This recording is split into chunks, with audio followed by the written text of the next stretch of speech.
All right, let's check in with our caller from the 574 area code. Who is calling today from 574? Hi, David. Thanks for taking my call. My Yes. name is Andre. I'm a big fan of the channel. So a couple of days ago, you had a caller that called in and talked about the VP pick with Bernie potentially getting nominated, and you guys talked about Tulsi being a pick, and Mm. you mentioned that she would be a terrible pick. Can you expand on that and explain why you think that would be the case, and what would be some of your ideal VP picks for Bernie ticket? Yeah, so listen, we don't need to re-adjudicate Tulsi's entire platform, but although it's very often said Tulsi endorsed Bernie in 2016, so their politics are the same. They're not. They're very different. Their foreign policy views are different. Their positions on healthcare are, as we found out, are very different. So, I want Bernie's VP to be someone not who is going to maybe appeal to a few Republicans in the way that Tulsi does or whatever. I really want someone who's committed to the same progressive platform or very close to it that Bernie Sanders is. Now, as far as who would be a good VP choice for Bernie Sanders, honestly, I'm not thinking about it yet. And I'm not prepared to give any names. I know people have called in and they've floated a few different names. A lot of people call in and say, what about Bernie Warren together? I don't know. I mean, right now, not even a single vote has been cast in the Democratic primary. So I'm not really exploring that yet. I'm looking at other things right now. But I'm confident that Bernie will evaluate a variety of choices. And I believe that he ultimately, I could be wrong, but I believe he's ultimately going to choose someone who's highly aligned with his politics rather than sort of from a different wing of the Democratic Party. But I could be wrong. Okay, that makes sense. Can I do one more follow up? Yes, sure.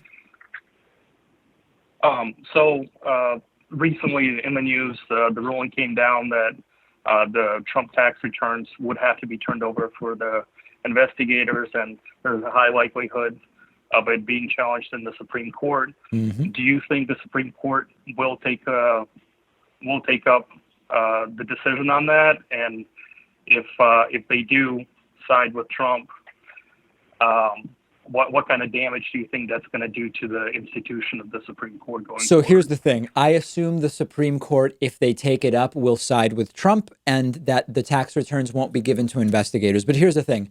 We're like 360 days from the election, right? At this point in time, I still believe that the most effective way to get Donald Trump out and the quickest is just to defeat him at the ballot box in November of 2020, because we're under a year away. So Trump, even if the tax returns were turned over to investigators, that doesn't mean that they're going to the House of Representatives. It doesn't mean that they're going public. So I'm trying to take a pragmatic approach, which is Donald Trump's Supreme Court, a Supreme Court that is increasingly made up of conservative justices and justices selected by Trump, is unlikely to do what we want them to do when it comes to Trump's taxes. Even if they said they've got to be released to investigators, the investigators don't make them public. They might leak. So I think we don't even worry about it and we just vote the guy out in 360 days. Yeah, absolutely.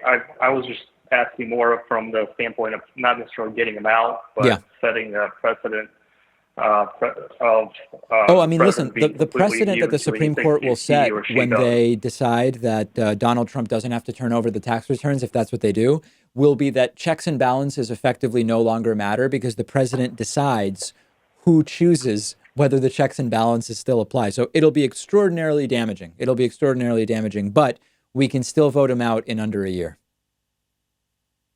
Right, and that's why they feel so comfortable just ignoring all the subpoenas that are coming down with the investigation. They just refuse Absolutely. to show up. There's been no evidence so Okay. far that Well, I they'll appreciate be your held time. accountable. Thanks so much. Thank you. Appreciate it. Yep. Hope to hear from you again.